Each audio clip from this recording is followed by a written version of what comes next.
Students, जैसा कि हम सभी जानते हैं कि हम लोग लास्ट टॉपिक कंप्लीट कर चुके थे। जो हम लोग का करिकुलम एंड सिलेबस का जो टॉपिक था वो हम लोग कंप्लीट हो गया है। आज हम लोग न्यू टॉपिक स्टार्ट करेंगे, इवैल्यूएशन, जिसमें हमारे कुछ सब टॉपिक हैं उसके कि concept of evaluation and importance of evaluation, और उसकी जो मैथमेटिक्स में कौन सी टेक्निक्स इवैल्यूएशन के लिए यूज़ होती हैं। तो ये सब इसमें पॉइंट हैं, हम लोग इसको इसमें पढ़ेंगे, डिस्कस करेंगे। सबसे पहला पॉइंट आता है इवैल्यूएशन यानी कि मूल्यांकन। मूल्यांकन की हम लोग बात करते हैं, इवैल्यूएशन की बात करते हैं तो माइंड में एक कॉन्सेप्ट बनता है कि किसी चीज़ के बारे में पता लगाना, मूल्यांकन करना उसका कि वह कैसी है, उसका लेवल क्या है, उसका साइज़ क्या है, ठीक है। मीन्स उसके विभिन्न एस्पेक्ट पर जज करना, इवेलुएट करना, देन रिजल्ट करना। तो जो हम लोग टीचिंग प्रोसेस की अगर हम लोग बात करते हैं तो शिक्षण प्रक्रिया का प्राथमिक बिंदु शिक्षण उद्देश्य यानी कि इंस्ट्रक्शनल ऑब्जेक्टिव होता है। जब शिक्षण उद्देश्य निश्चित नहीं हो जाते तब तक शिक्षण की दिशा निश्चित नहीं होती है। कहने का क्या तात्पर्य है कि जो हम लोग का टीचिंग प्रोसेस होता है उसमें प्राथमिक बिंदु हमारा क्या होता है, इंस्ट्रक्शनल ऑब्जेक्टिव्स होते हैं। मीन्स इंस्ट्रक्शनल ऑब्जेक्टिव्स होते हैं, और जब तक यह जो शिक्षण उद्देश्य निश्चित नहीं हो जाते हैं तब तक शिक्षण की दिशा निश्चित नहीं होती है। हम लोग क्या करते हैं, जब लेसन प्लान बनाते हैं तो सबसे पहले उसमें ऑब्जेक्टिव्स को राइट करते हैं। तो कहने का यही तात्पर्य है कि जब सबसे पहले हमारा ऑब्जेक्टिव हमारे डिसाइड हो जाते हैं तो जो शिक्षण प्रक्रिया होती है वो अच्छी होती है, सुगम होती है। शिक्षण के उद्देश्यों को प्राप्त करने के लिए अध्यापक यानी कि टीचर्स ऐसी सिचुएशंस को क्रिएट करता है, ऐसी परिस्थितियों को उत्पन्न करता है जिससे बालक में वांछित व्यवहारिक परिवर्तन मीन्स डिज़ायरेबल बिहेवियरल चेंजेस आ सकें। बालक में वांछित व्यवहारिक परिवर्तन मीन्स इंग्लिश में इसको कहेंगे डिज़ायरेबल बिहेवियरल चेंजेस आ सकें। इसके लिए अध्यापक को विशिष्ट शिक्षण सामग्री यानी कि स्पेसिफिक टीचिंग एड शिक्षण विधियों को साधनों के रूप में प्रयोग करना पड़ता है। मीन्स स्टूडेंट्स में जो डिज़ायरेबल चेंजेस लाने हैं, बिहेवियरल चेंजेस, उसको लाने के लिए टीचर्स क्या करता है, विभिन्न प्रकार की जो स्पेसिफिक टीचिंग एड्स हैं उनका यूज़ करता है और उनको यूज़ करके उसमें ये चेंजेस लाता है। क्योंकि वो जो स्पेसिफिक टीचिंग एड है वो एक ऐसा वातावरण क्रिएट करता है, एक ऐसा एनवायरनमेंट क्रिएट करता है जिससे बच्चे में वो वांछित परिवर्तन आ सकें जिनको वो चाहता है। मूल्यांकन के द्वारा अध्यापक यह भी ज्ञात करता है कि क्लास में कितने बालक हैं जो प्रतिभाशाली हैं, कितने बालक हैं जो पिछड़े हुए हैं, कितने हाई लेवल के स्टूडेंट्स हैं, कितने मीडियम लेवल के स्टूडेंट्स हैं, कितने लो लेवल के स्टूडेंट्स हैं। तो एक इवैल्यूएशन उसको पता चल जाता है, एक उसको रिज़ल्ट पता चल जाता है कि उसकी क्लास में किस टाइप के स्टूडेंट्स कितने हैं, और उसका जो फीडबैक है जो उसने पढ़ाया है वह भी उसे मिल जाता है। नेक्स्ट, अगर हम लोग इसी मूल्यांकन शब्द की बात करें तो मूल्यांकन में इस सत्य का भी निर्णय किया जाता है कि कौन सी वस्तु अच्छी है और कौन सी बुरी है, what is good and what is bad. जब हम किसी शॉप पर कोई सामान लेने जाते हैं तो हम लोग वहाँ पर भी क्या करते हैं, मूल्यांकन करते हैं। एक 200 रुपये वाला सामान और एक 300 रुपये वाले सामान में क्या डिफरेंस है, हम लोग इवेल्युएट करते हैं, वहाँ पर ऑन द स्पॉट जज करते हैं और सामान को लेते हैं। तो वो तो हो गया हमारे डेली लाइफ से रिलेटेड। अगर एक नॉर्मल डिस्कशन करें इवेल्युएशन को लेकर तो क्या होता है, जब हम किसी व्यक्ति के या वस्तु के बारे में अगर हम लोग बात करते हैं, उसके गुण और दोषों के बारे में अगर हम लोग डिस्कस करते हैं तो हम लोग क्या करते हैं, वहाँ पर उसको भी क्या करते हैं, इवेल्युएट करते हैं। अगर किसी सपोज स्टूडेंट्स को या किसी पर्सन को हम लोग क्या करते हैं, उसके गुण और दोष पर हम लोग उसका अवलोकन करते हैं, यानी कि ऑब्जर्वेशन करते हैं, तो उसमें भी हमारा क्या होता है, उसमें भी हम क्या करते हैं, इवेल्युएट करते हैं, यानी कि इवेल्युएशन करते हैं, मूल्यांकन करते हैं। लेकिन उसका क्राइटेरिया क्या होता है, उसका क्राइटेरिया होता है गुण और दोष। हम लोग शॉप पर अगर कोई कपड़ा ले रहे हैं या कोई सामान ले रहे हैं तो उसको उसके प्राइस पर हम लोग इवेल्युएट करते हैं, उसकी क्वालिटी पर इवेल्युएट करते हैं, ठीक है, और उसका अदर जो हमारा थिंग्स है, वस्तु है, उसमें क्या डिफरेंस है, वह क्यों महंगा है, कौन सी अच्छी है। तो हम लोग वहाँ क्या करते हैं, इन सब चीज़ों पर डिस्कशन करते हैं और इन डिस्कशन के बिहाव पे ही हम लोग वहाँ पर इवेल्युएट करते हैं कि कौन सी चीज़ अच्छी है, कौन सी चीज़ हमारे लिए सूटेबल रहेगी। मूल्यांकन प्रक्रिया की अगर हम लोग बात करें तो मूल्यांकन की जो प्रक्रिया है, इवेल्युएशन की जो प्रणाली है, वो वन प्रोसेस डायमेंशनल ना होकर विभिन्न कार्यों की श्रृंखला यानी कि सीरीज़ ऑफ एक्टिविटीज़ होती है। कैसी होती है, वन प्रोसेस डायमेंशनल ना होकर, यानी कि एकांक प्रणाली ना होकर, वो कैसी होती है, विभिन्न कार्यों की श्रृंखला होती है। विभिन्न कार्यों से मतलब सीरीज़ ऑफ एक्टिविटीज़, उसमें हम लोग बहुत सी चीज़ों को मान्यता प्रदान करते हैं, उसके बिहाफ पे हम लोग डिस्कस करते हैं, जिसमें केवल एक कार्य नहीं होता अपितु अनेक स्टेप्स होते हैं। उन स्टेप्स को हम लोग क्या करते हैं, फॉलो करते हैं। हम लोग पहले कहेंगे क्वालिटी की बात करते हैं। पहले कपड़े को अगर हम लोग बात करें किसी शॉप पर किसी वस्तु की, तो कोई 40 रुपये किलो है, कोई 30 रुपये किलो है, तो वहाँ पर क्या होगा, सबसे पहले हम लोग क्वालिटी देखेंगे, फिर क्वालिटी के बाद उसका कितना बेनिफिशियल है वो हमारे लिए, ओके, देन वो उसका सोर्स क्या है, ओके, वो किन किन चीज़ों से वो किस तरीके से हमारे लिए हेल्पफुल है।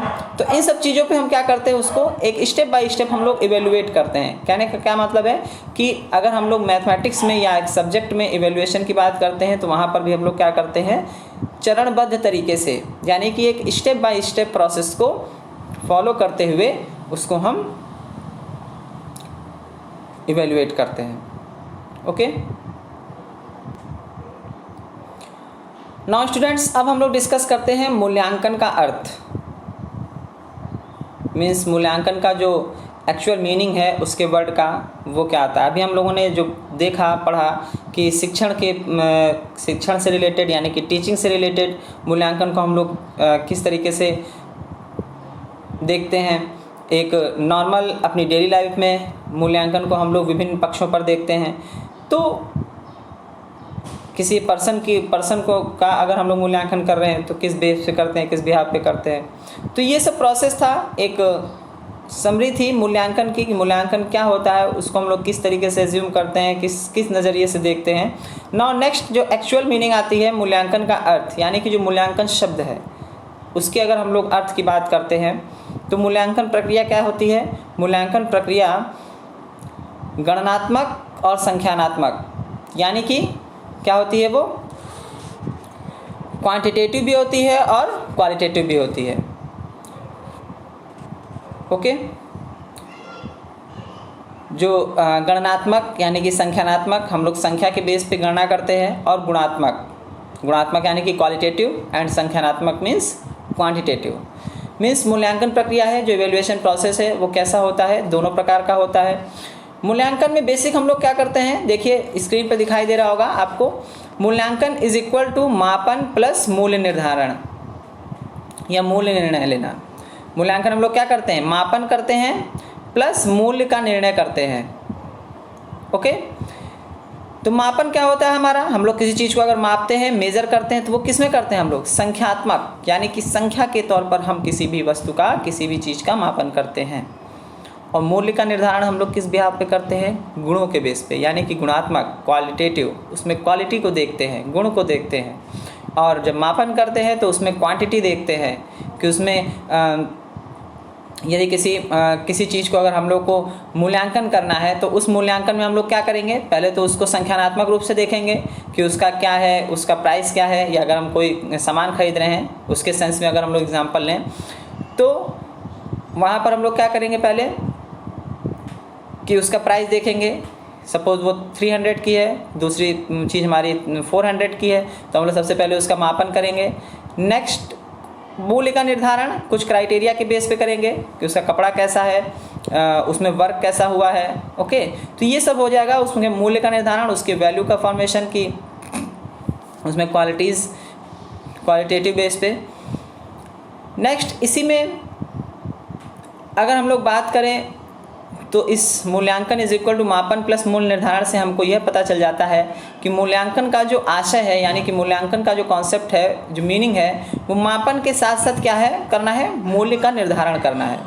अर्थात जो लर्निंग एक्सपीरियंसेस यानी कि अधिगम अनुभवों द्वारा विद्यार्थियों में क्या करना है, अपेक्षित व्यवहारगत परिवर्तन किस सीमा तक हुए हैं, इसका मूल्य का निर्धारण करके निर्णय देना है। अतः मापन मूल्यांकन का ही क्या है, एक भाग है। यानी कि मापन क्या है, मेजरमेंट इवैल्यूएशन का एक पार्ट है। ओके, तो यहाँ पर ये भी हमको पता चल गया कि जो मेजरमेंट है वो क्या है, वो इवैल्यूएशन का ही एक पार्ट है। ओके, और तो इसमें जो मूल्यांकन है, मापन क्या है, मापन मूल्यांकन का ही भाग है।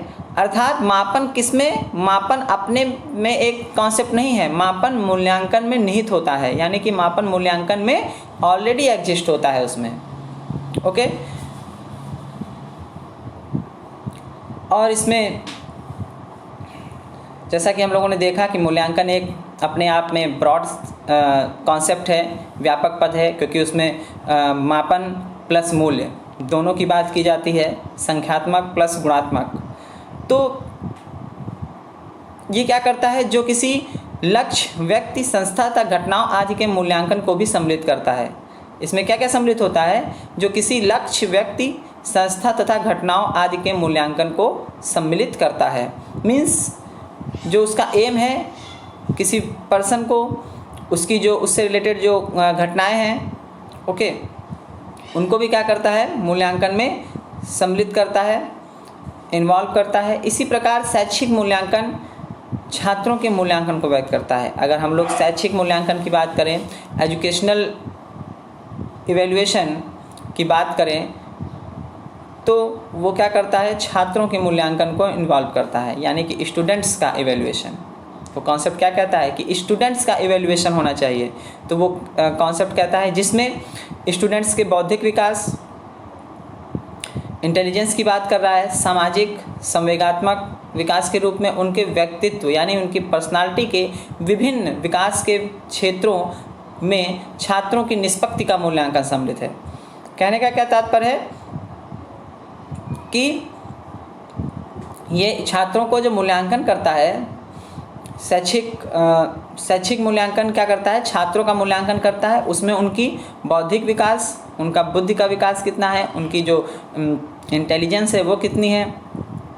नेक्स्ट उसमें आता है जो उसके विकास के क्षेत्र हैं, सपोज़ उसने कितना सीखा है, ओके, और जो उसके लर्निंग एक्सपीरियंसेस रहे हैं वो कितने प्रभावी रहे। तो ये क्या होते हैं, ये इस इवैल्यूएशन में इंक्लूडेड होते हैं। उसके बाद जो क्लासरूम एक्टिविटीज़ हैं, यानी कक्षा क्रियाएं, उनके माध्यम से लर्निंग एक्सपीरियंसेस यानी कि अधिगम अनुभव प्रदान किए जाते हैं। मूल्यांकन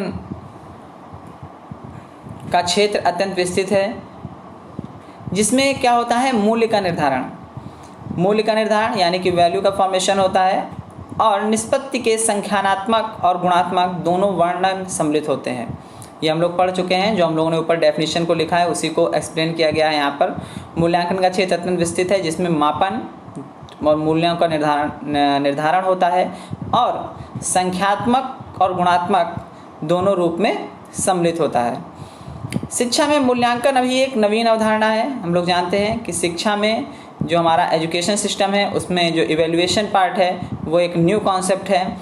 इसका जो प्रयोग है, इसका जो यूज़ किया जा रहा है वो पाठ्यक्रम, शैक्षिक सामग्री, शिक्षक एवं छात्रों की जांच के लिए किया जाता है। मीन्स किस किस चीज़ का इवैल्यूएशन करने के लिए, करिकुलम हमारा कैसा है उसका इवैल्यूएशन करने के लिए, टीचिंग लर्निंग एड हम लोग कैसा यूज़ कर रहे हैं, कैसा मटेरियल यूज़ कर रहे हैं उसके लिए, उसको इवैल्यूएट करने के लिए, टीचर्स को इवैल्यूएशन के लिए, एंड स्टूडेंट्स के इवैल्यूएशन के लिए। तो ये जितने भी हमारे टीचिंग से रिलेटेड पार्ट थे विद्यालय में जो भी चीज़ हमारे इंक्लूड हो रही है उसको एवेलुएट करने के लिए ये मूल्यांकन ज़रूरी होता है। मूल्यांकन बेसिकली इसलिए किया जाता है जिससे ये पता चले कि उसमें क्या क्या चेंजेस करने हैं, कौन कौन सी कमी रह गई है। जैसे अगर हम लोग राष्ट्रीय शैक्षिक अनुसंधान एवं प्रशिक्षण संस्थान दिल्ली NCERT की अगर हम लोग बात करें तो उन्होंने अपनी जो पुस्तक थी कॉन्सेप्ट ऑफ इवैल्यूएशन, राष्ट्रीय शैक्षिक अनुसंधान एवं प्रशिक्षण संस्थान दिल्ली की पुस्तक कॉन्सेप्ट ऑफ इवैल्यूएशन के अनुसार उन्होंने मूल्यांकन प्रक्रिया में मुख्यतः 3 बातों का निर्णय लिया। 3 बातें कौन कौन सी थी? सबसे पहला कि शिक्षण उद्देश्यों की प्राप्ति किस सीमा तक हुई है। ओके, शिक्षण उद्देश्यों की प्राप्ति किस सीमा तक हुई है। नेक्स्ट पॉइंट आता है उद्देश्य प्राप्त करने की विधि प्रविधि कितनी प्रभावी रही है। मीन्स उद्देश्यों को प्राप्त करने की जो मेथड था, जो ऑब्जेक्टिव को गेन करने का जो मेथड था वह कितना इफेक्टिव रहा है। एंड अधिगम अनुभव कितने प्रभावी रहे हैं, यानी कि लर्निंग एक्सपीरियंसेस कितने इफेक्टिव रहे हैं। तो इसमें हमारी 3 चीज़ें निकल के आई। सबसे पहले बात कर रहा था शिक्षण उद्देश्यों की प्राप्ति, टीचिंग ऑब्जेक्टिव्स की बात हो रही थी। सेकंड था हमारा उसमें जो मेथड यूज़ हो रहा था। एंड थर्ड जो अधिगम अनुभव यानी कि लर्निंग एक्सपीरियंसेस। तो ये 3 चीज़ों से मिलकर मीन्स ये जो 3 है हमारे पॉइंट, ये क्या करते हैं, मूल्यांकन प्रक्रिया को पूरा करते हैं। ऑब्जेक्टिव्स और जो मेथड है और उसके इवैल्यूएशन मेथड यानी कि इवैल्यूएशन टेक्निक, मूल्यांकन विधि और लर्निंग एक्सपीरियंसेस। तो ये 3 चीज़ें मिलकर हमारे क्या करती हैं, इवैल्यूएशन प्रोसेस को पूरा करती हैं। इसको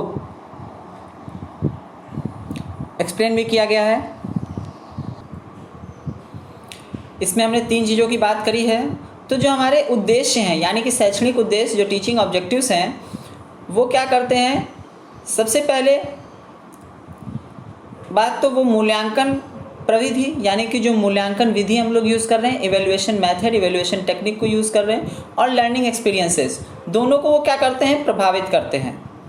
ओके, तो जो शैक्षणिक उद्देश्य हैं यानी कि ऑब्जेक्टिव्स हैं वो क्या करते हैं, लर्निंग एक्सपीरियंसेस और इवैल्यूएशन प्रोसीजर को प्रभावित करते हैं, इफेक्टिव करते हैं। इसका यह मीनिंग है कि जो उद्देश्यों के आधार पर अधिगम अनुभव की योजना तैयार की जाती है, यानी कि लर्निंग एक्सपीरियंसेस का एक लर्निंग एक्सपीरियंसेस को प्लान किया जाता है और वांछित उद्देश्य प्राप्त हुए हैं कि नहीं इसकी जांच के लिए मूल्यांकन किया जाता है। ओके, मीन्स स्टूडेंट्स में जो हम लोगों ने वांछित उद्देश्य बनाए थे कि स्टूडेंट्स इन चीज़ों को गेन कर लेगा, वो इन चीज़ों को गेन कर पाया है कि नहीं। ओके, और जो योजना बनाई जाती है सच उद्देश्यों के आधार पर उसमें क्या किया जाता है, अधिगम अनुभवों को जोड़ा जाता है। मूल्यांकन से जो हमें रिजल्ट प्राप्त होता है उसका एनालिसिस करके यह भी पता लगाया जाता है कि अधिगम अनुभव बालक में जो लर्निंग एक्सपीरियंसेस हैं बालक में उचित ढंग से बिहेवियरल चेंजेस कर पा रहे हैं या नहीं कर पा रहे हैं, अतः ये एक दूसरे को इफ़ेक्ट कर रहे हैं कि नहीं कर रहे हैं, आपस में एक दूसरे को प्रभावित करते हुए कभी कभी ये लोग परिवर्तित भी होते हैं, कभी लर्निंग एक्सपीरियंसेस स्टूडेंट्स को इफ़ेक्ट करता है जिससे उसमें चेंजेस आता है। ओके, तो मीन्स शिक्षण और अधिगम दोनों मूल्यांकन की ही विषय वस्तु हैं, क्योंकि इनके द्वारा शिक्षण तथा अधिगम की उपयुक्तता का पता लगाया जाता है। टीचिंग और लर्निंग कितना स्टूडेंट्स ने सीखा है उसका पता लगाया जाता है। कोठारी कमीशन ने अपने रिपोर्ट में एक लिखा है, स्पष्ट लिखा है, कोठारी आयोग ने अपने जो रिपोर्ट है उसमें कहा है कि मूल्यांकन एक सतत प्रक्रिया है तथा शिक्षा की संपूर्ण प्रक्रिया का अभिन्न अंग है। यह शिक्षा के उद्देश्यों से पूर्ण रूप से संबंधित है। मूल्यांकन के द्वारा शैक्षिक उपलब्धि की ही जांच नहीं की जाती बल्कि उसके सुधार में भी सहायता मिलती है। कोठारी कमीशन ने अपनी जो रिपोर्ट दी उसमें उन्होंने इवैल्यूएशन को डिफाइन किया। इसमें सबसे पहले क्या कहा, मूल्यांकन एक सतत प्रक्रिया है, एक कंटिन्यूअस प्रोसेस है मूल्यांकन। तथा शिक्षा की संपूर्ण प्रक्रिया का अभिन्न अंग है। जो हमारी शिक्षा की पूरी प्रक्रिया है, पूरा जो प्रोसेस है, उसका एक क्या है, ये अभिन्न अंग है। ओके, पार्ट है उसका। यह शिक्षा के उद्देश्यों से पूर्ण रूप से संबंधित है। जो हमारे एजुकेशनल ऑब्जेक्टिव्स होते हैं, शिक्षा के उद्देश्य होते हैं, उससे पूर्ण रूप से रिलेटेड है।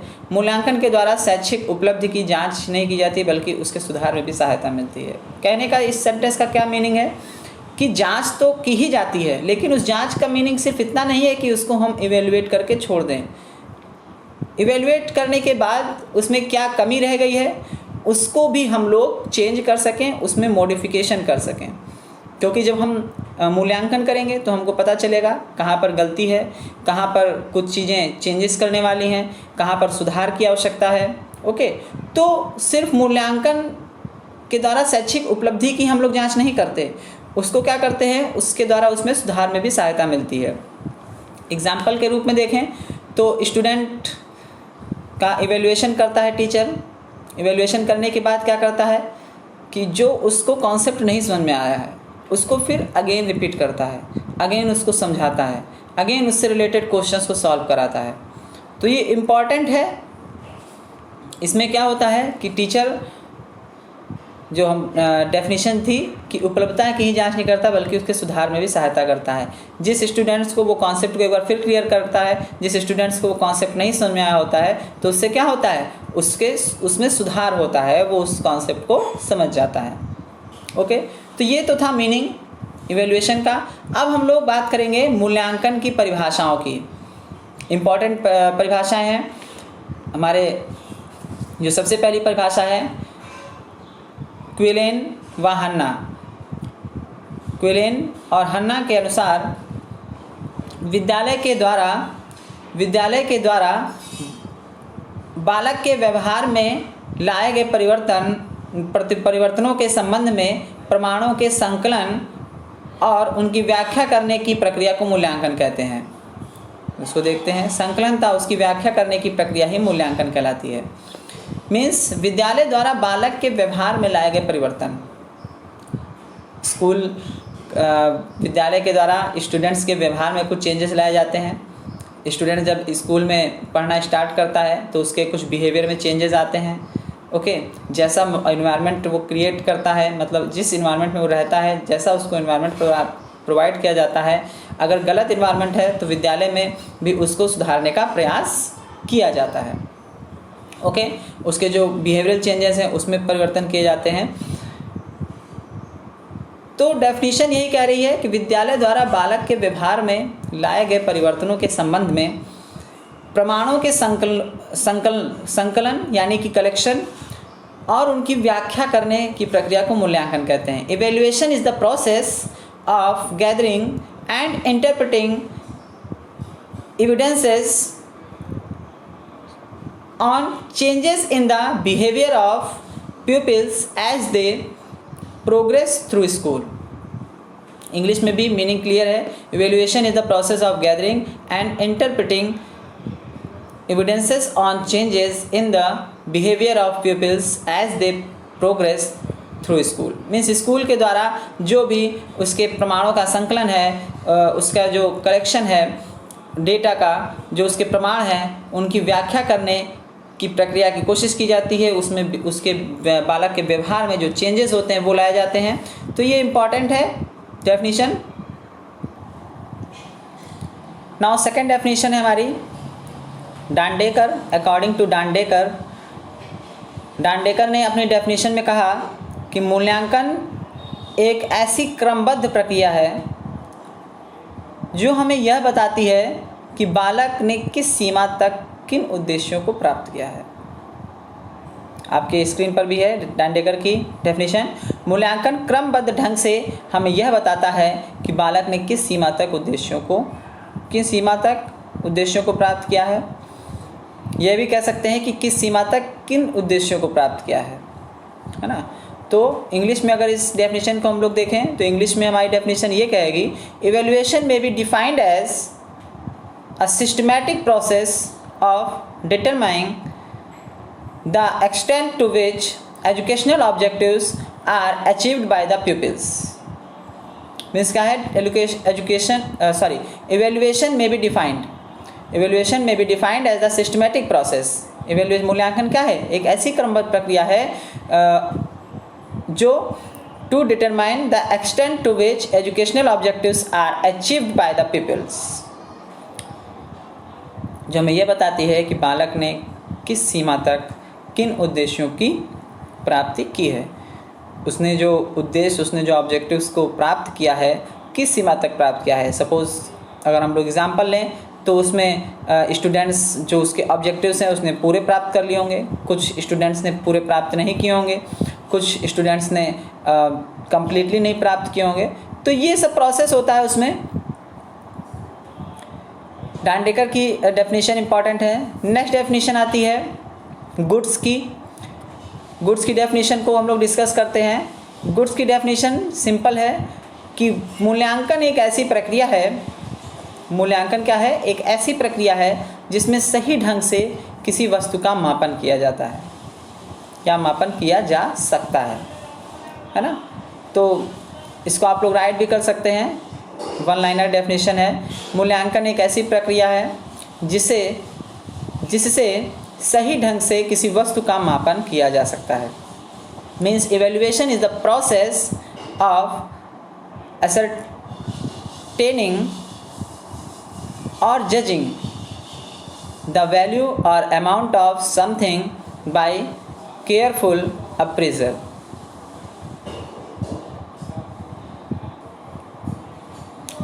तो ये हमारी जो डेफिनेशन है गुड्स की डेफिनेशन क्या कह रही है, मूल्यांकन एक ऐसी प्रक्रिया है जिसमें सही ढंग से किसी वस्तु का मापन किया जाता है, मीन्स या किया जा सकता है। मूल्यांकन कैसी प्रक्रिया, उन्होंने कैसी प्रक्रिया बताई कि जिसमें वस्तु का सही ढंग से मापन किया जा सकता है। उन्होंने सिर्फ उसको मापन तक ही सीमित किया। गुड्स की डेफिनेशन में उन्होंने सिर्फ मूल्यांकन को कहाँ तक सीमित रखा, सही ढंग से वस्तु का मापन किया जा सकता है। नेक्स्ट हम लोग डेफिनेशन देखते हैं गैरेट की। तो गैरेट की डेफिनेशन ऑन स्क्रीन है आपके। गैरेट के अनुसार मूल्यांकन परीक्षा प्रश्नों का ऐसा समूह है जो किसी कौशल या योग्यता की जांच करने के लिए तैयार किया जाता है। मीन्स परीक्षा प्रश्नों का एक ऐसा समूह जो किसी कौशल यानी कि स्किल्स या योग्यता मीन्स एबिलिटी की जांच करने के लिए तैयार किया जाता है। अब गैरेट ने मूल्यांकन को प्रश्न पत्र से जोड़ दिया। स्टूडेंट्स का हम लोग मूल्यांकन करते हैं, हमारे पास ये इस तरीके से कह सकते हैं कि टीचर्स परीक्षा प्रश्न प्रिपेयर करता है, उसी के बेस पे उसका मूल्यांकन करता है। तो परीक्षा प्रश्नों को उन्होंने कौन सी संज्ञा दी है कि एक ऐसा समूह है जो किसी कौशल या योग्यता की जांच करने के लिए तैयार किया जाता है। सही है। हम लोग क्या करते हैं, इवेल्युएशन करते हैं, मूल्यांकन करते हैं। तो एक क्वेश्चन पेपर बनाते हैं, उस क्वेश्चन पेपर को स्टूडेंट्स को देते हैं और उसी क्वेश्चन पेपर के बिहाफ पे ही हम लोग क्या करते हैं, हम लोग जांच करते हैं, इवेल्युएशन करते हैं कि स्टूडेंट्स में कौन कौन सी चीज़ें अच्छी तरीके से सीख ली हैं, कौन कौन सी चीज़ें अच्छी तरीके से नहीं सीखी हैं। तो उसको उन सब चीज़ों का पता चल जाता है टीचर को, और फिर जो चीज़ नहीं सीखी होती अच्छे से वो उसको समझाता है या बताता है। ओके। नेक्स्ट हमारी डेफिनेशन है शिक्षण अनुसंधान विषय कोश के अनुसार। शिक्षण अनुसंधान विषय कोश के अनुसार डेफिनेशन हमारी क्या कहती है, मूल्यांकन अपेक्षाकृत नवीन तकनीकी शब्द है। एक ऐसा शब्द है, नवीन तकनीकी शब्द है, जिसका प्रयोग मापन की पारस्परिक परीक्षा व परीक्षण को अधिक विस्तृत अर्थ देने के लिए किया जाता है। मीन्स कॉन्सेप्ट वाली डेफिनेशन है ये कि नवीन टेक्निक का वर्ड है जिसका प्रयोग मापन की पारस्परिक परीक्षा, मापन की क्या होती है, पारस्परिक परीक्षा व परीक्षण को अधिक विस्तृत अर्थ देने के लिए किया गया है। नेक्स्ट डेफिनेशन है हमारी, इम्पॉर्टेंट है। नेक्स्ट डेफिनेशन क्या रही है, टी.एल. टॉर्गेसन के अनुसार, टी.एल. टॉर्गेसन के अनुसार मूल्यांकन वह साधन है जिसके आधार पर विद्यार्थी में निहित किसी योग्यता का मूल्य ज्ञात किया जाता है। क्या किया जाता है, किसी योग्यता का मूल्य ज्ञात किया जाता है कि किसी स्टूडेंट्स में कितनी एबिलिटी है, कितनी योग्यता है, उसका हम लोग क्या करते हैं, मूल्य ज्ञात करते हैं। किसके आधार पर, प्रश्न पत्र के आधार पर, मौखिक इंटरव्यू के आधार पर, ओके, लिखित प्रश्न पत्र, मौखिक इंटरव्यू, उसके बिहेवियर को जज करके, उससे बात करके हम लोग क्या करते हैं, उसकी योग्यता को उसको योग्यता का मूल्य, उसकी योग्यता का वैल्यू का फॉर्मेशन करते हैं, हम लोग ज्ञात करते हैं कि क्या है ये, उसकी योग्यता क्या है, ठीक है। तो उसको एक वैल्यू प्रदान की जाती है, मूल्य ज्ञात किया जाता है उसका। नेक्स्ट डेफिनेशन है रैमर्स व गेज के अनुसार।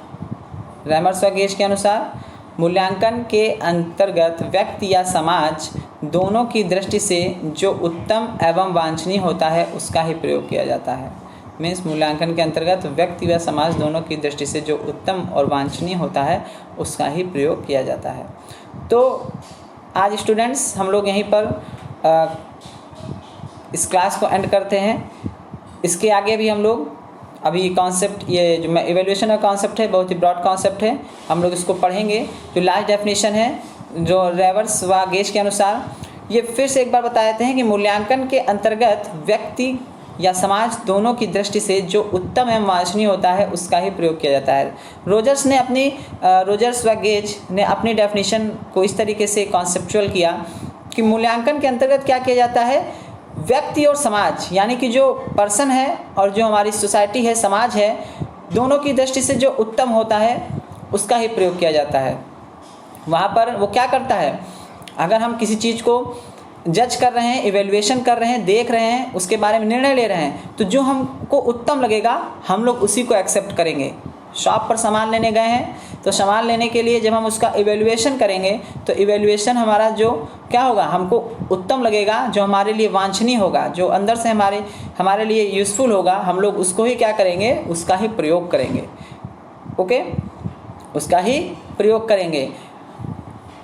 एंट्रेंस एग्ज़ाम होता है, एंट्रेंस एग्ज़ाम में जब कॉलेज में एडमिशन लिया जाता है तो क्या होता है, जो स्टूडेंट्स अच्छा होता है, बेस्ट रैंक लाता है, ओके, और उत्तम होता है, तो उसको ही सबसे पहले अच्छा कॉलेज मिलता है।